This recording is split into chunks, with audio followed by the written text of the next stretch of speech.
todos, muchas gracias por acompañarnos hoy. A continuación vamos a presentar el informe epidemiológico del VIH de 2022.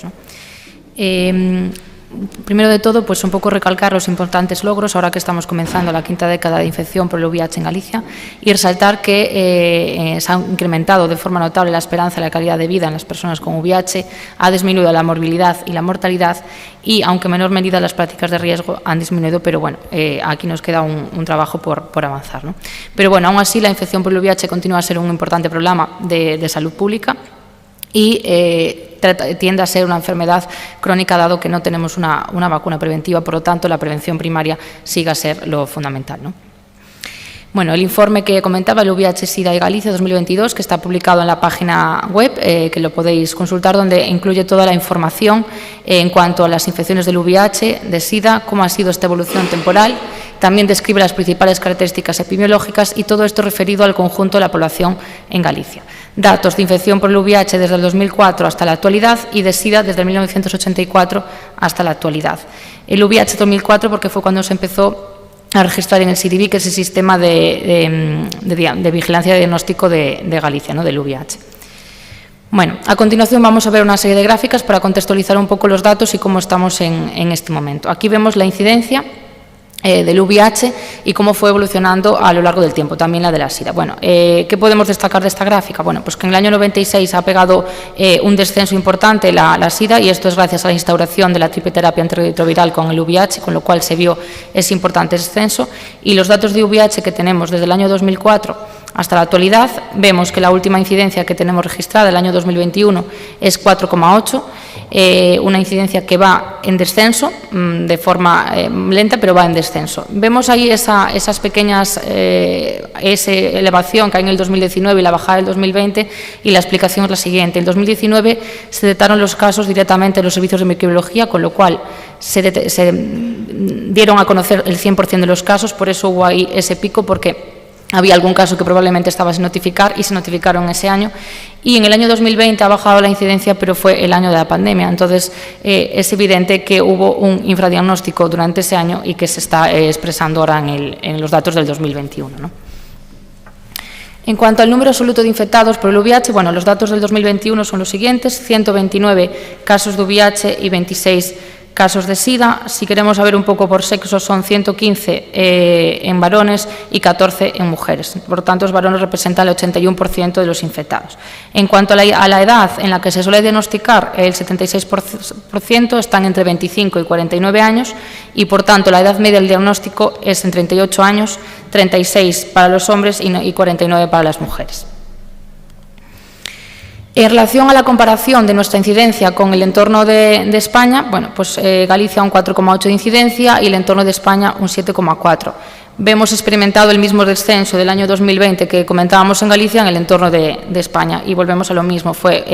Ya tenemos un retraso diagnóstico de por sí, lo que comentaba anteriormente Maite, la directora, pero se ha potenciado en el año 2020 por el motivo de la pandemia, con lo cual esos casos están siendo notificados ahora en el 2021.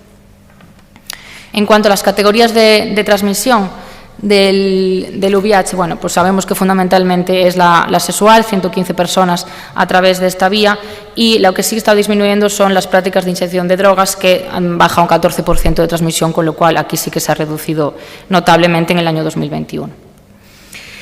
¿Cómo se transmite en el sexo masculino, en los hombres? Bueno, pues el 72% son hombres que tienen sexo con hombres, 17% por prácticas heterosexuales y un 1% por inyección de drogas. Y en cuanto a las mujeres, un 93% por prácticas heterosexuales, y en el año 2021 no hubo ningún caso notificado por inyección de drogas en el sexo femenino. Bueno, en cuanto al diagnóstico, lo que comentábamos anteriormente, ¿qué sucede cuando diagnosticamos a una persona de VIH? Bueno, pues hay diferentes escenarios. La mayor parte de las personas, en torno a un 60%, tienen una infección asintomática en ese momento. En torno a cerca de un 18% están con SIDA en el momento del diagnóstico, 14% son sintomáticas pero no tienen criterio de SIDA y un 7,5% es una primoinfección. Pero lo más importante que tenemos que decir en relación al diagnóstico es el dato que nos preocupa un poco y que hay que intentar disminuir, y es el diagnóstico tardío. Se define diagnóstico tardío cuando en el momento que se hace la carga viral y demás, la analítica tiene 350 o menos CD4 por microlitro, ¿no? Esto supone el 50% de los diagnósticos ahora mismo en Galicia, de los cuales 2/3 partes son ya casos severos por debajo de 200.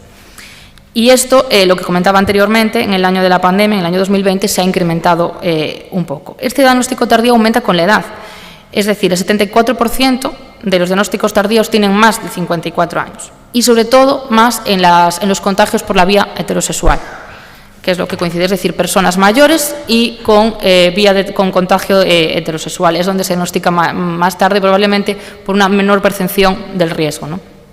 Por tanto, tenemos que intentar realizar de forma precoz ese diagnóstico, ¿no?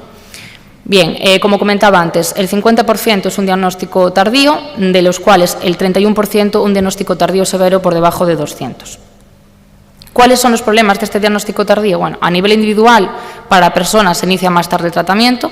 A nivel poblacional, a nivel comunitario, aumenta el riesgo de transmisión a otras personas, y para el sistema sanitario, por supuesto, un mayor coste por las posibles complicaciones y morbilidades que pueda tener esa persona. Frente a esto, estamos llevando a cabo desde la Dirección General de Salud Pública el proyecto de pruebas rápidas, que son accesibles, anónimas y gratuitas a cualquier persona, y fundamentalmente a aquellas personas que tienen dificultades de acceso al sistema sanitario. Y de aquí indicar que colaboran 21 entidades sin ánimo de lucro, como son los centros Quérote y los comités antisida que nos acompañan hoy aquí, que nos está representando en la mesa, y agradecer su enorme labor que hacen con la población, con la comunidad, y sobre todo aquellas personas que tienen difícil acceso o que no acuden al sistema sanitario y sí lo hacen en estas entidades. En total, en todo este trayecto, se han realizado 8.900 personas, o sea, 8.900 pruebas, divididas 25% en personas de 16 a 24 años y un porcentaje más alto en personas de 25 a 54. La práctica de riesgo fundamental era la sexual, dentro de la cual 66% heterosexual y 26% de hombres que tienen sexo con hombres, y han resultado positivos 136 casos, lo que representa un 1,5%, con lo cual es importante realizar estas pruebas porque se están detectando casos que se evita precisamente ese diagnóstico tardío y que lleguen a peores consecuencias y llega a una morbilidad, ¿no? Bueno, en relación a los costes que nos pueden producir el VIH en Galicia, bueno, tenemos que comentar que la mortalidad ha bajado, por tanto la morbilidad, pero la incidencia ha bajado, pero todo lo que supone es que es una enfermedad crónica y por tanto aumenta su prevalencia. Y frente a esto tenemos que el 60% de los costes de estas personas va en los fármacos antirretrovirales, que está en torno a 32 millones. El 15% son otros fármacos que se utilizan, y esto supone 8 millones, y luego el 25% restante, en torno a 13 millones, es la hospitalización. Bueno, pues como comentábamos ahora, el papel clave es la prevención, ¿no?, para evitar este retraso diagnóstico. Y desde la Dirección General de Salud Pública se están llevando una serie de estrategias para fomentar esta prevención, ¿no? Por un lado, las subvenciones que se dan a los comités antisida, a todas las ONGs, ¿vale?, que se hace la convocatoria y se publica para que puedan acceder y puedan colaborar con estas personas que comentábamos anteriormente que tienen difícil acceso al sistema sanitario. También los premios a investigación en VIH y TES es fundamental la investigación, que son los que entregamos hoy aquí, distribución de preservativos, un programa de inyección higiénicas, ¿vale?, las pruebas rápidas orales de VIH que comentábamos anteriormente, que se realizan en todos estos comités y en los centros Quérote, la campaña de prevención en redes sociales, nuestra página de Sex Invaders y colaboraciones que se hacen en otras aplicaciones de personas, hombres que tienen sexo con hombres, como son Guapo y Grindr, y luego también los estudios de epidemiología molecular llevados a cabo por el Instituto de Carlos III. Por lo tanto, volvemos a insistir en la prevención, que es fundamental. La prevención primaria, disminuyendo las prácticas de riesgo, una correcta educación para la salud y una correcta información, y una prevención secundaria que llevaría a cabo a un diagnóstico precoz. Por lo tanto, nuestras acciones de prevención presentes y futuras son seguir incrementando el diagnóstico precoz, y de aquí destacar el proyecto que nos acaba de comentar la compañera Maite, y también desde atención primaria recordar la necesidad que está publicada en nuestro plan y nuestro programa de detención precoz, que es realizar a todas las personas sanas sin prácticas de riesgo entre los 20 y los 50 años, al menos una vez en la vida, una determinación serológica de VIH. Seguimos colaborando con las ONGs, como comentamos anteriormente. Continuamos con los programas preventivos de inyección de drogas y el trabajo en las redes sociales. Por tanto, el resumen que podemos obtener en estos momentos es que la incidencia de infección por el VIH, la SIDA en Galicia está por debajo de los valores medios del Estado y con una tendencia a la disminución desde el año 2012. La calidad y la esperanza de vida se incrementaron notablemente en los últimos años, pasando de ser un problema de alta mortalidad a un problema crónico y bueno, por eso comentábamos el tema de la prevalencia y demás que ha aumentado. Actualmente el virus se transmite mayoritariamente por vía sexual, siendo la transmisión de infección por prácticas sexuales no seguras entre hombres que tienen sexo con hombres la categoría más significativa. Las personas de otros países representan el 20% de los casos de VIH registrados en Galicia y el diagnóstico tardío, repetimos otra vez, es muy importante porque está situado en el 50% y sobre todo asociado a la transmisión por prácticas sexuales no seguras. Muchas gracias.